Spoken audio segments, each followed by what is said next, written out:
ओम ज्ञानाञ्जनाशलाकया चक्षुरुन्मिलितं येन तस्मै श्रीगुरवे नमः। नमो विष्णुपादाय कृष्णप्रेष्ठाय भूतले श्रीमते भक्तिवेदान्त स्वामिन्निति नामिने। नमस्ते सारस्वते देवे गौरवाणी प्रचारिणे निर्विशेष शून्यवादी पाश्चात्यदेशतारिणे। जय श्री कृष्ण चैतन्य प्रभु नित्यानंद श्री अद्वैत गदाधर श्रीवासादि गौर भक्तवृंद। हरे कृष्णा कृष्णा कृष्णा हरे हरे, हरे Ram Ram Ram Hare Hare.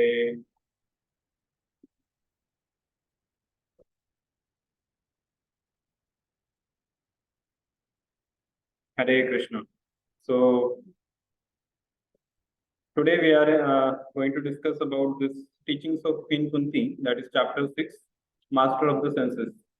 So in this particular chapter, the main focus is given on how we should engage our senses in the service of Rishikesh, the master of the senses. So recently I was hearing one story about monkey. So there was one monkey. Once, this monkey always searching for food, different places. So once this monkey found a big one jar filled with lot of peanuts. He wanted to take those peanuts. So when nobody was around, he went. It was actually a trap of the hunter who was there nearby. So that particular jar was kept, and when he saw the peanut, immediately he grabbed that jar and he put his hands inside.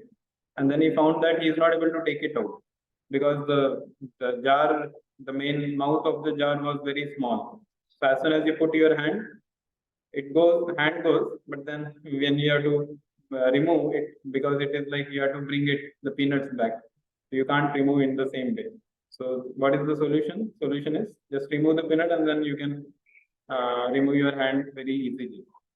But because this monkey, he was very much attached to that sense enjoyment, to get that the tongue was very much wanted those peanuts.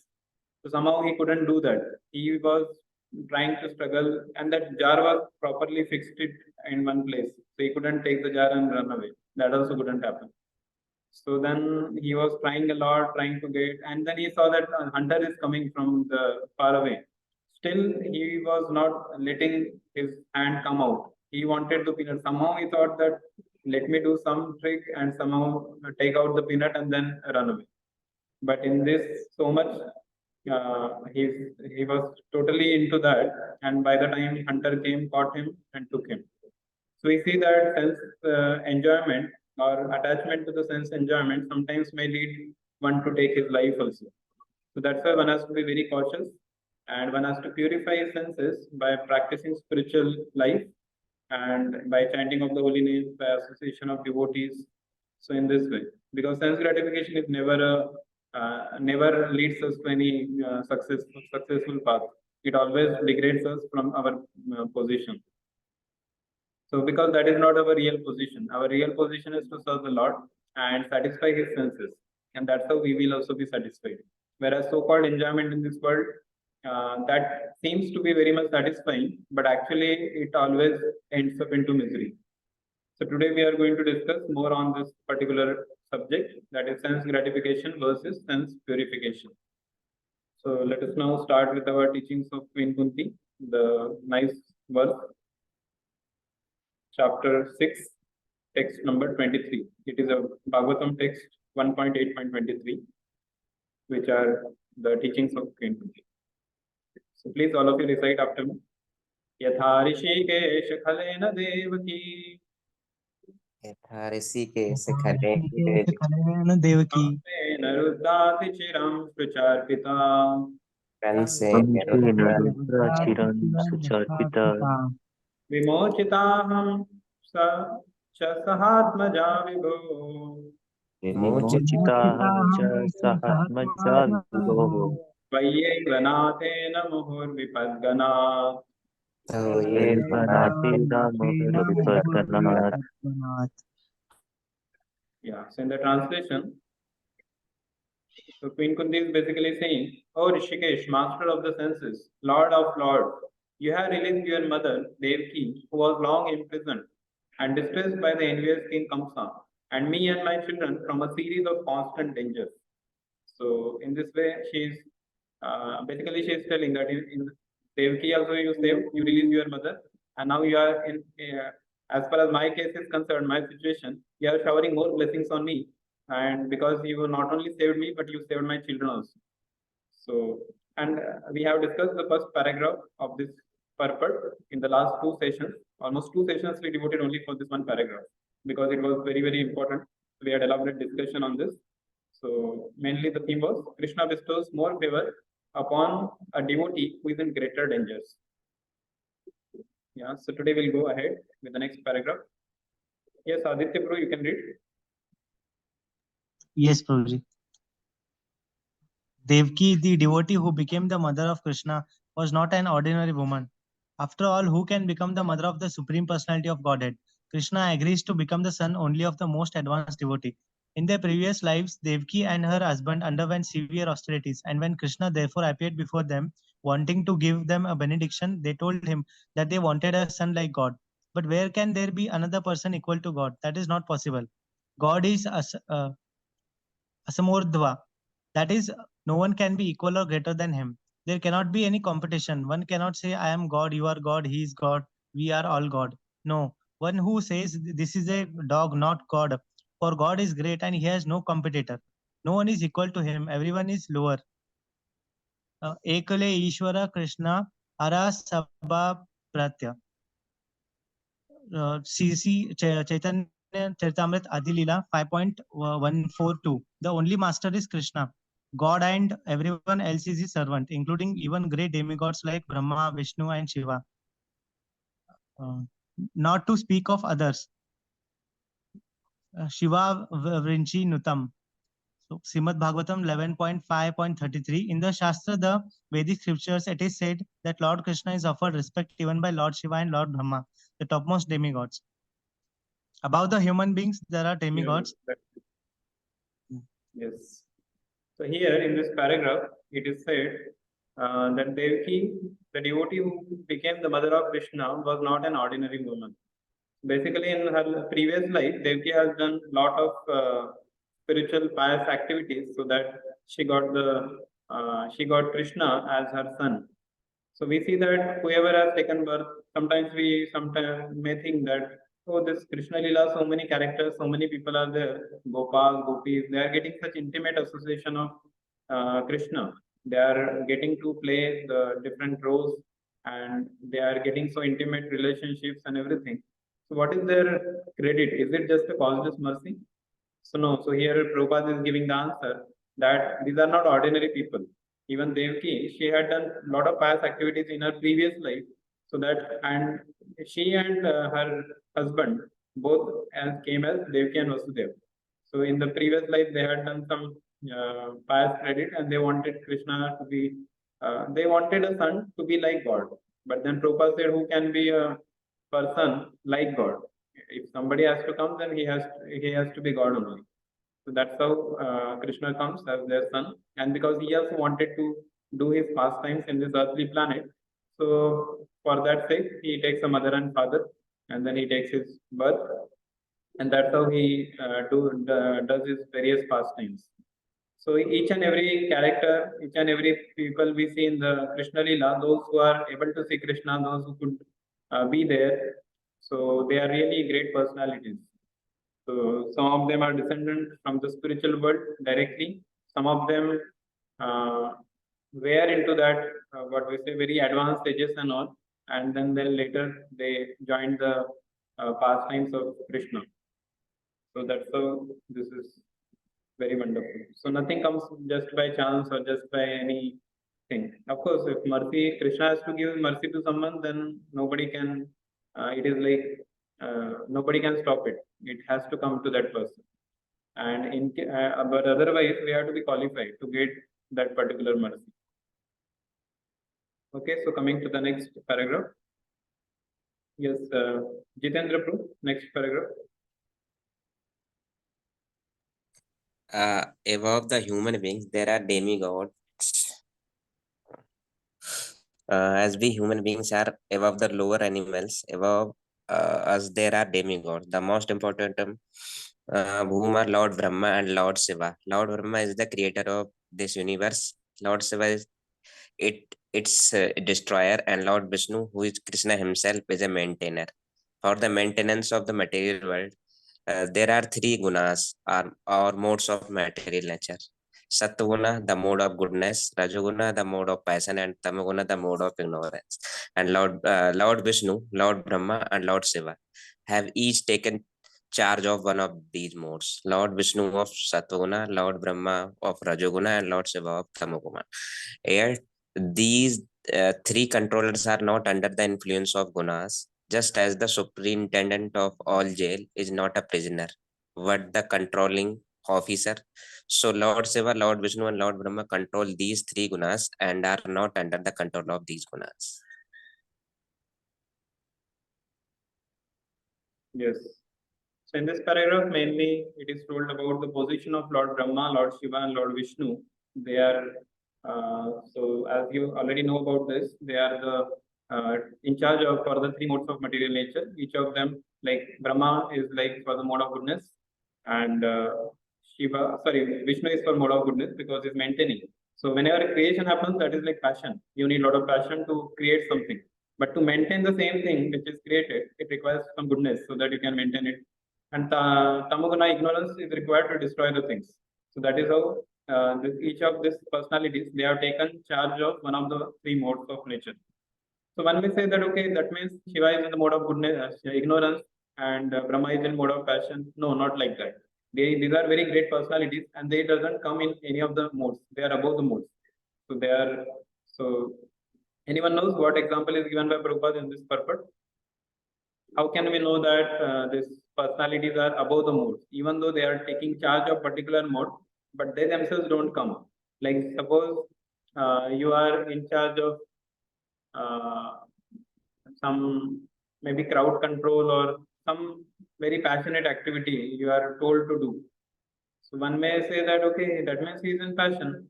No, because it is told to it is that order has come from the above, and he is not actually getting into that. He is actually just a seer of that particular thing.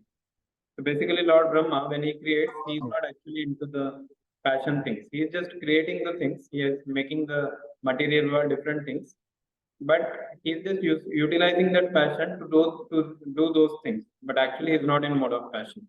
So, what example is given in this purport? Jailer, superintendent of jail.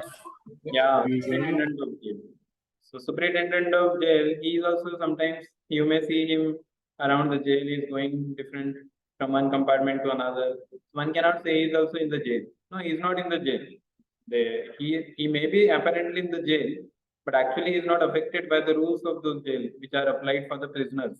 For prisoners, it is told break the bricks and do this, or they will have limited space. They will have that what way black strips, that kind of clothes. They will be there, but superintendent is just coming there as a service, and after that thing gets over, he will go back to his home, and then again come back next day, do certain things, and again go.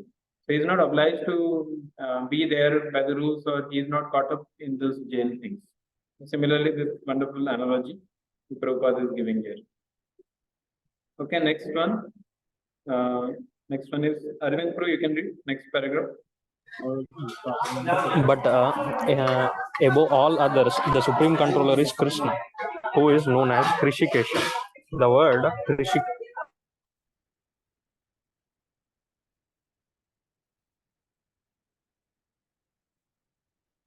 We are not able to hear you.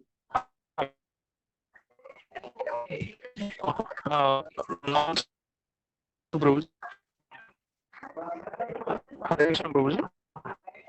Your voice is breaking. okay. Now, Yeah, repeat. but above all others, the supreme controller is Krishna, who is known as Gratification. The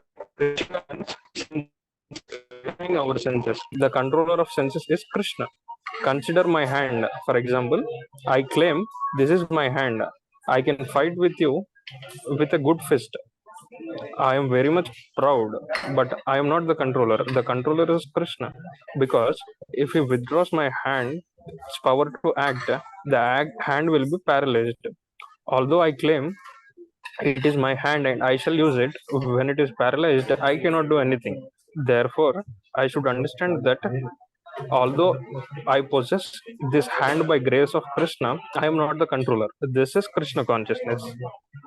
Yeah, we are enjoying our senses, but ultimately the controller of the senses is Krishna. Consider my hand. So here Prabhupada is giving the example of hand. So sometimes we are very, sometimes most of the times we are very much proud. I did this. I could do it, or this. So I did it. So generally because of our that ego and that kind of, because we are there in this life so much conditioned life. So this kind of mentality comes that I did this. Without me, it will not happen. So, but we have to understand by reading this wonderful literatures, we come to know our knowledge becomes enlightened, and we come to know the what is the real knowledge, what is the real, who is actually controller. Here Krishna is telling about hand. So even this body doesn't belong to us. Even Krishna is going to tell us in the next paragraph. Prabhupada is going to tell us in the next paragraph. So basically, if you see, sometimes like we say that this is my hand, or this is my legs, or this is my eyes. So we say like that. Anyone says that this I, or I hand, I leg. Nobody says like that. So every time we say my hand. So when we say, suppose when we say my mobile, or when I say my laptop, my chair, my table, that means those you are not that person. You are not the chair or you are not the table. But when you say my table or my chair, that means it belongs to you. It is in care of you. This particular things like mobile, it is in care of you. That's why you say it is my mobile. But you don't say that I mobile, I am the mobile. You don't say like that. Similarly, when I say I hand or I leg, that means I am saying that I am not the hand or I am not the leg. So who are you? One may say, okay, my eyes, my head, my hairs, my shirt, my pant, and so many things you can say my. But when it is asked who are you? What is your identity? Then one may say, oh, what is remaining? Everything is my only. What is I? So I is the spirit soul. So that is the spirit soul, which is actually we. Everything else is belongs to us only temporary basis. So today it is there, tomorrow it may not be there. So now we are living in this life.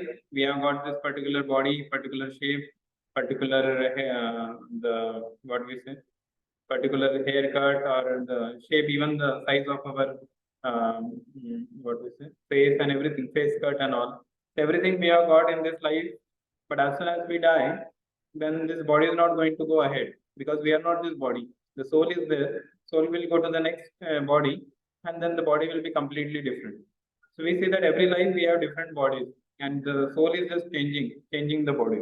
So that means I am not the body. Body is just a temporary. For this particular human life, I have got this.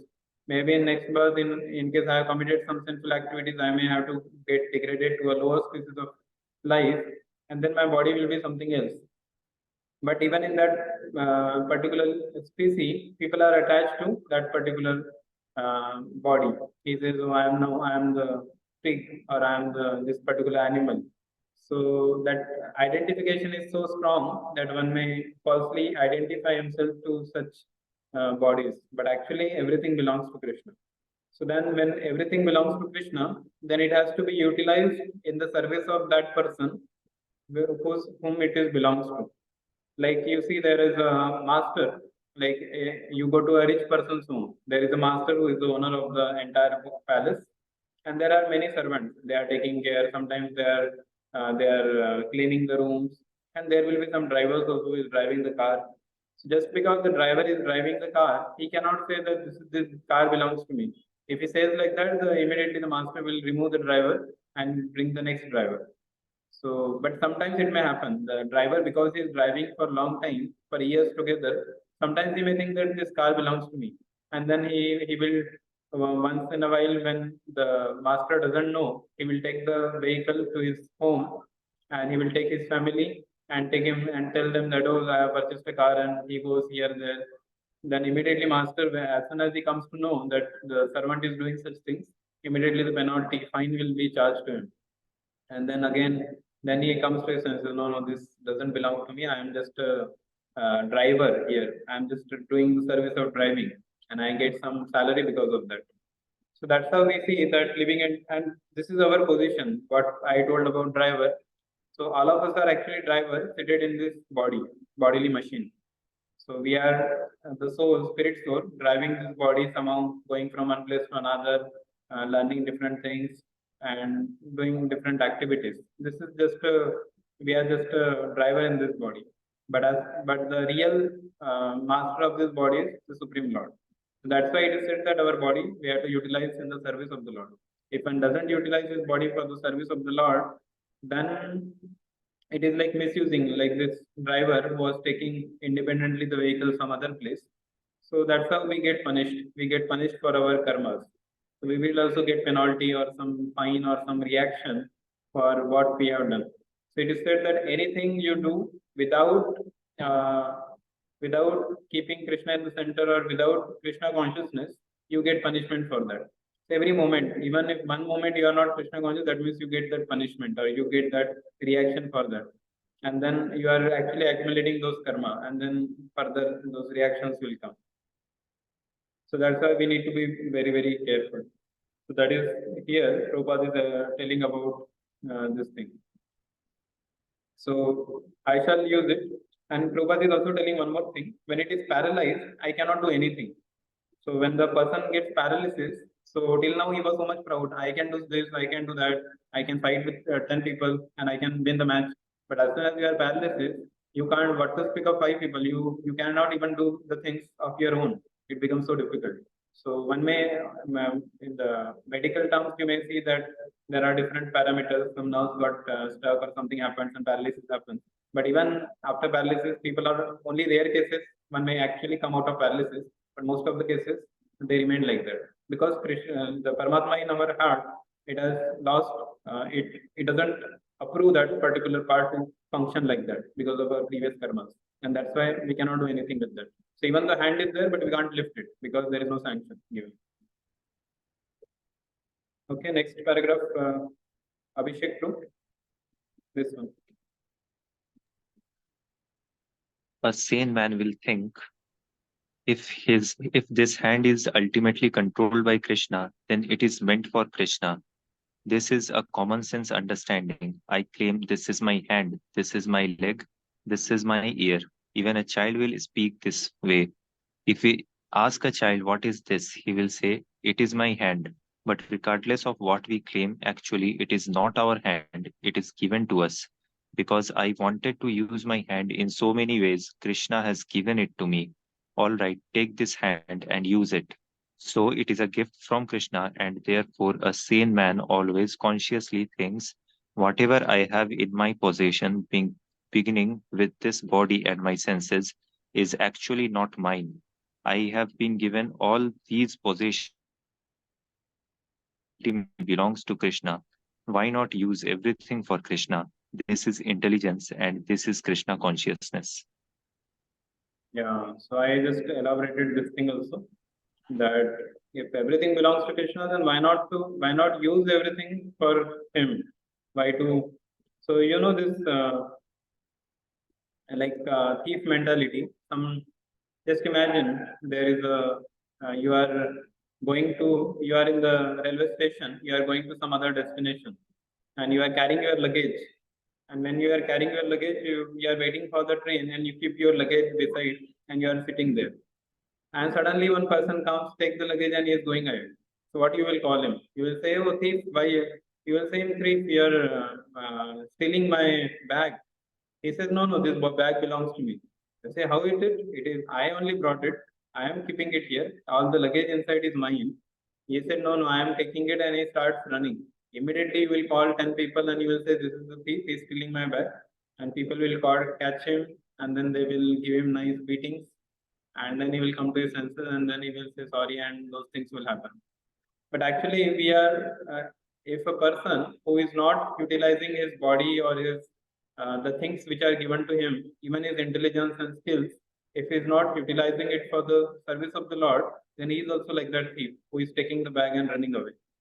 Why? Because all the things are given for us so that even this material world, it is created so that because we had independent desire, Krishna says, okay, come here, get some experience and again go back. But if we don't come to that understanding, we keep taking birth and death and keep going on. That means we are not learned the lesson. So we are like that thief. We are utilizing the things of God and we are not giving him back. Or we are not understanding also that these things doesn't belong to me. And people proudly say that, oh, this is my house, this is my company. I have made from my this sweat and toil. I have each and every penny I saved it and I have done this profit, and with my intelligence I could make such a big company, and they will very nicely boast.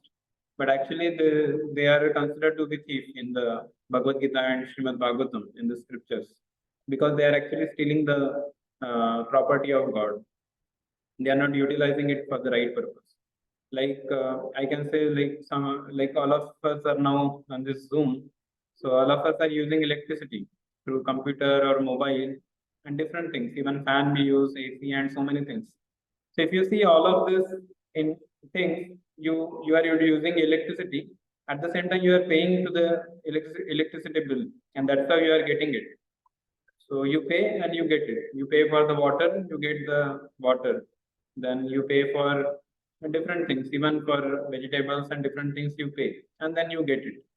But now the sun, without even the sun, this electricity, it is borrowed from the sun only. Now, if you see, if you ask the electricity board, you are taking so much energy from the sun. Are you paying to the sun? And even we also, some of the electricity we use from the this our MSCB, but otherwise our daytime when the sun is there, we don't use light, or we don't. Sometimes when there is a lot of cold and the air is coming, we don't use fan.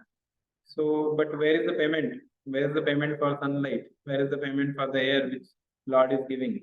Or where is the payment for the water, rainwater, pure rainwater comes? So there is no payment made. So in ordinary things like the electricity and all, if you don't pay the bill, what happens? In case you don't pay the bill, you say, anyway, this electricity, it has to be given, government's duty, it has to be given for every living entity. I'm utilizing it, I will not pay for it. What will happen? Yes, anyone? They will cut off the connection. Yeah. They will cut off the One- connection. Yeah. Yeah, fine will be there. There will be fine that these many money you have to pay extra. Some 100, 200, or sometimes 500, depending on how late you are to pay the bill. And in case, even after that, you don't pay the bill, what happens then? They remove the connection itself. Yeah, they will remove the connection. They will say, cut off immediately. The message will come, disconnection, and then within a day or two, they will disconnect your electricity, and then no more electricity. So this is how they work. But in Krishna's nature, we see so many things we get from the nature. We utilize it without even paying bill, or without even recognizing that I am getting it from the Lord. But still, Lord is not so cruel that he will cut off. He will say, today no sunlight. Or for these particular people who are ungrateful, there is no sunlight.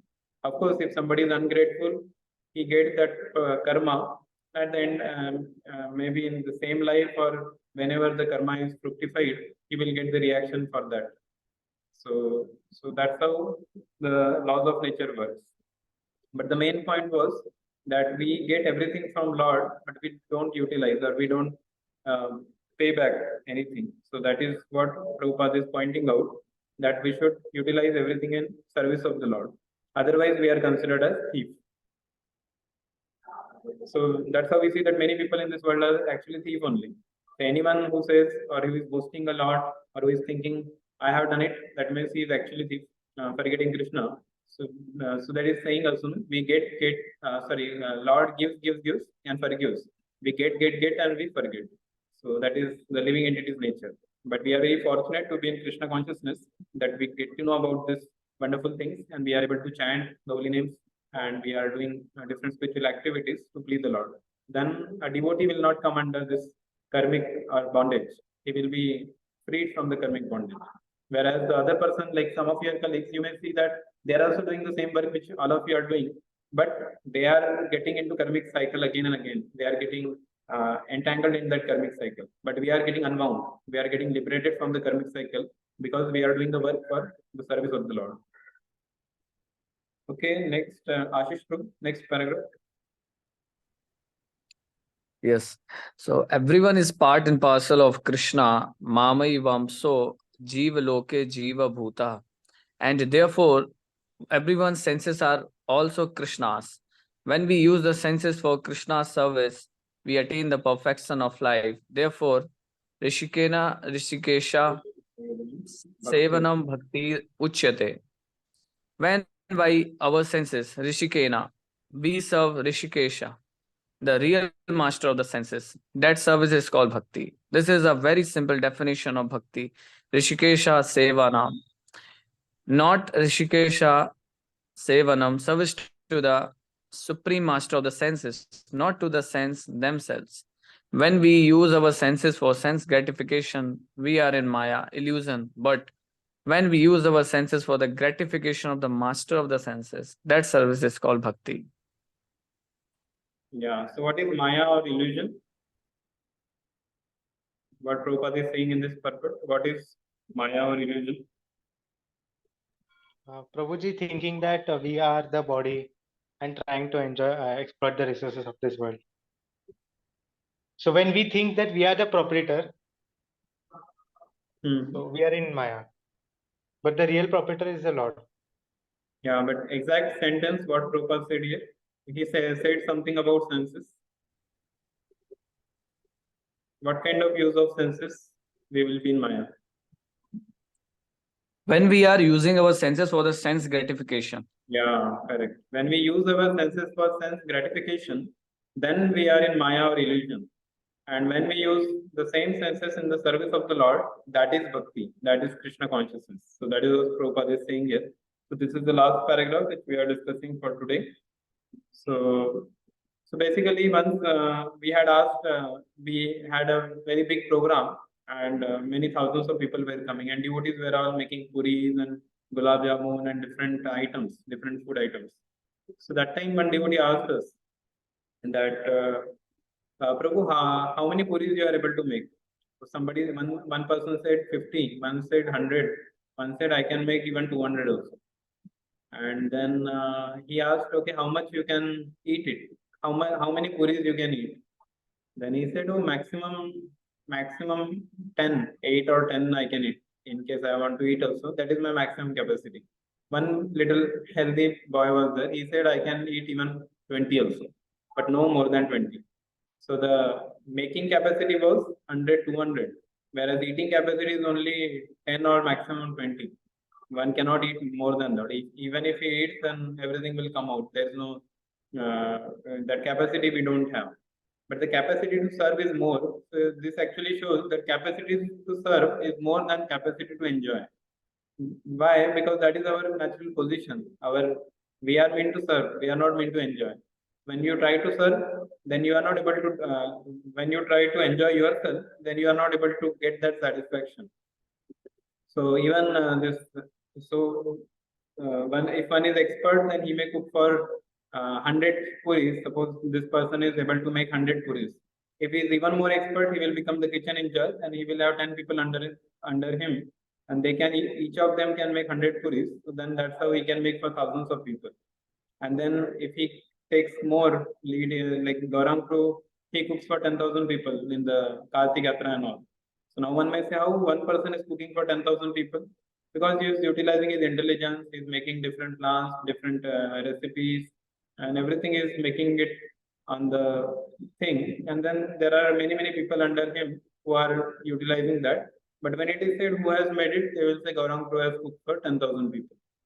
So just imagine, but can he eat that much which is made for 10,000 people? No, he will have a small plate in which little all the things will be there, and he will take that, honor that prasadam. But when it comes to serving, one can serve, there is no limit to serving. One can keep on increasing his service.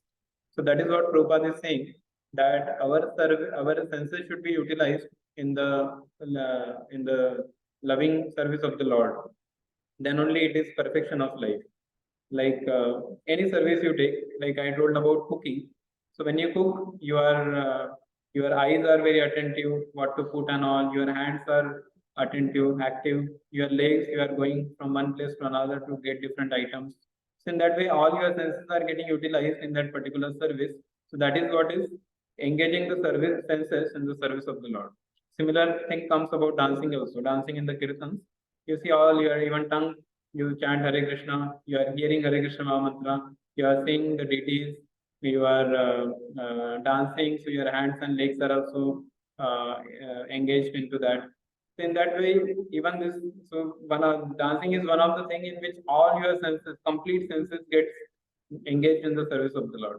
So that's why Chaitanya Mahaprabhu used to say, no, that just by chanting and dancing, one can go back to God. Just by chanting and dancing. Though he said actually he wants one person. Don't think that this chanting and dancing will not work. You just do it, you will go back to God. He said.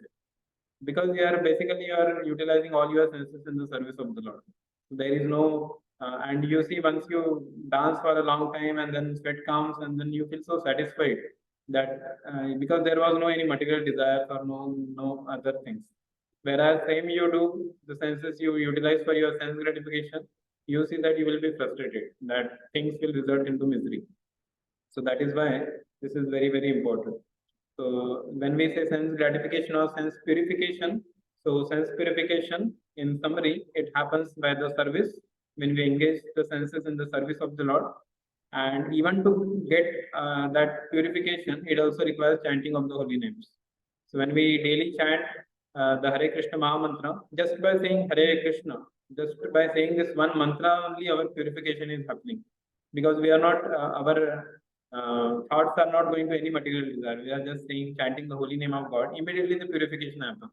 And the more we chant every day, giving the priority to the chanting of the holy name, that much we get more and more purified. And even if somebody says, I don't have seva bhav, even if I do service, my mind goes to the material things. You keep chanting. You chant and you purify your consciousness. And with that purified consciousness, you can purify your senses in the service. So that's why it is very important that we give priority to chanting, and it has to be done very attentively, very alert. We should be alert. Like sometimes, one devotee was telling that just because being inattentive doesn't claim our life, we tend to become little casual while chanting. But it's not good to be casual. Like sometimes, suppose you are in the station and the train is just 1 or 2 minutes are remaining, and the announcement is happening about the same train which you are traveling, and you want to know which platform. You are very attentive to hear that. So similar attention should be there even for the chanting of the holy name. One mantra, even you couldn't hear properly, you should regret that, oh, I couldn't hear this.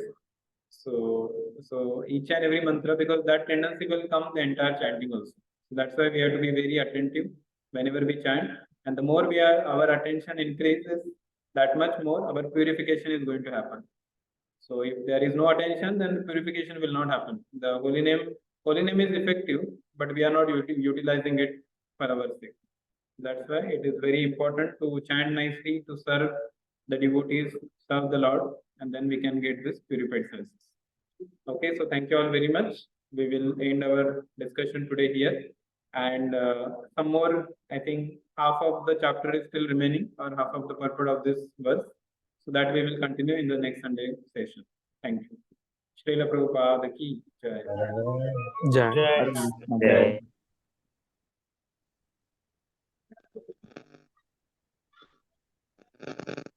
Thank you, Prabhuji. Hare Krishna.